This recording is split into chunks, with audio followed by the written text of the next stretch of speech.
अनिल जी बताएं सर, कुछ interesting concepts आपने हमें बताएं, इस बार के लिए क्या है important? आज वाला सबसे ज्यादा आपको पसंद आएगा, मुझे पसंद आएगा, बताइए। हमारे पैनल पे सभी एक्सपर्ट्स को पसंद आएगा, सभी दर्शकों को पसंद आएगा। मतलब क्या है, पूरी देश की जनता को पसंद आएगा। समझ गया वो इसलिए आएगा, अच्छा देश की जनता में सबको पसंद आएगा। जो टैक्स देते हैं उनको भी पसंद आएगा, नहीं देते उनको भी पसंद आएगा, और जो सबसे ज्यादा देते हैं उनको भी पसंद आएगा। क्योंकि आज मैंने जो राय दी वो पूरी इसी तरीके से दी कि अच्छा बजट मतलब ये कि आपका हमारा सबका टैक्स घटे, पर्सनल टैक्सेशन में कमी होनी चाहिए, और पर्सनल टैक्स घटने से आपको हमें फायदा होगा। इसका मतलब ये नहीं कि वित्त मंत्री जी को नुकसान होगा, उनका भी फायदा है।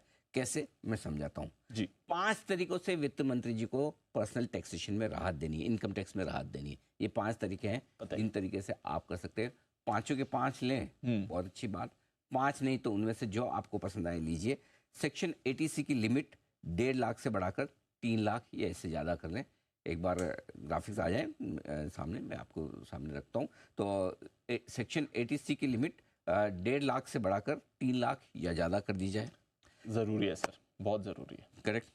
तो अब होगा ये कि इसमें आप ज़्यादा निवेश कर पाएंगे टैक्स डिडक्शन लेने के लिए। बिल्कुल। अब इसमें जो पैसा जाता है 80C में, सपोज आपने म्यूचुअल फंड में डाला है, पेंशन स्कीम्स में डाला है, इंश्योरेंस खरीदा, हाउसिंग लोन में जो आप प्रिंसिपल का पेमेंट करते हैं वो, ये सब इसमें शामिल होते हैं। बहुत सारी चीज़ें 80C में भर के पड़ा है, इतनी सारी चीज़ें, लिमिट इतनी सी है ना। तो इसमें जो जो पैसा आप बचाते हैं वो पैसा कहीं न कहीं इन्वेस्टमेंट के तौर पर देश की ग्रोथ में काम आता है। स्टैंडर्ड डिडक्शन जो सैलरीड क्लास लोगों को मिलता है 50,000 से बढ़ाकर उसको 1 लाख किया जाए। तो कम, क्योंकि वैसे भी ज़्यादा हमारे पास टैक्स बचाने के तरीके हैं नहीं, तो थोड़ा 50,000 से बढ़ाकर 1 लाख करें। नई टैक्स रिजिम में जो बेसिक टैक्स की एग्जेम्पशन लिमिट है वो 3 लाख है। 3 लाख रुपए से ऊपर आते हैं आप नई टैक्स रिजिम में टैक्सेशन लिमिट में आ जाते हैं। या 3 लाख में आजकल क्या होता है, कुछ भी नहीं। 3 लाख रुपए साल में ड्राइवर नहीं मिलता। करेक्ट। तो मतलब 5 लाख रुपए तो मिनिमम होनी चाहिए। 5 लाख रुपए से कम कमाने वाले से क्या टैक्स लेना उनसे, क्यों लेना।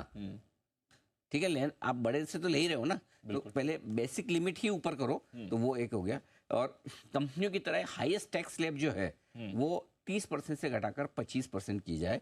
तो अब कंपनियां 30% नहीं दे, 25 दे, हम इंडिविजुअल 30 दे, ऐसा क्यों। ये भी है भाई, बराबर होना चाहिए ना मामला। हाईएस्ट तो ऐसा तो है नहीं कि कंपनियां भी तो इंडिविजुअली बना रहे ना, तो फिर फायदा, फिर कॉर्पोरेट स्ट्रक्चर में आने का, ज़्यादा कंप्लायंस में आने का बेनिफिट जो मिल रहा है वो बराबर होना चाहिए, दोनों को लिए होना चाहिए। बिल्कुल।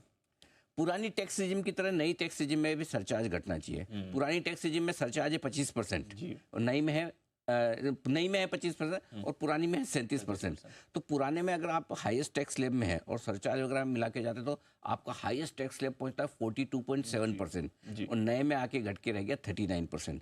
तो वहाँ थोड़ा फायदा है। तो भाई अगर आप या तो फिर पुरानी बंदी कर दो कि पुरानी चाहिए ही नहीं, लेकिन अगर किसी को ऑप्शन दे रहे हो तो दोनों बराबर का ऑप्शन होना चाहिए ना, बराबर का ऑप्शन होना चाहिए। या तो आप बंद कर दो, नहीं ये एक ही रहेगी, झंझट ही खत्म। तो दोनों ये करना बहुत जरूरी। तो ये 5 तरीके हैं जिनसे टैक्सेशन में राहत मिल सकती है। देखिए, जो आखिर के 2 हैं कि आप टैक्स स्लैब 25% करिए और सरचार्ज को घटाइए, ये हाईएस्ट टैक्स पेयर्स को फायदा देंगे। स्टैंडर्ड डिडक्शन, 80C की लिमिट और नए टैक्स रिजिम में 5 लाख तक की छूट, ये लोअर टैक्स पेयर्स को फायदा देंगे। जो जिनकी कमाई कम है उनको फायदा मिलेगा। ज़्यादा कैसे होगा फायदा, ये समझिए। टैक्स बचाने के लिए लोग 80C में ज़्यादा निवेश करेंगे, राइट। ये पैसा देश की ग्रोथ के काम आएगा, अल्टीमेटली तो ग्रोथ में जाएगा। स्टैंडर्ड डिडक्शन की लिमिट बढ़ाने से सैलरी क्लास लोगों को राहत मिलेगी, उनके हाथ में ज़्यादा पैसा आएगा। टैक्स लिमिट 3 लाख से बढ़ाकर 5 लाख की, तो भी कम कमाई वालों को फायदा होगा।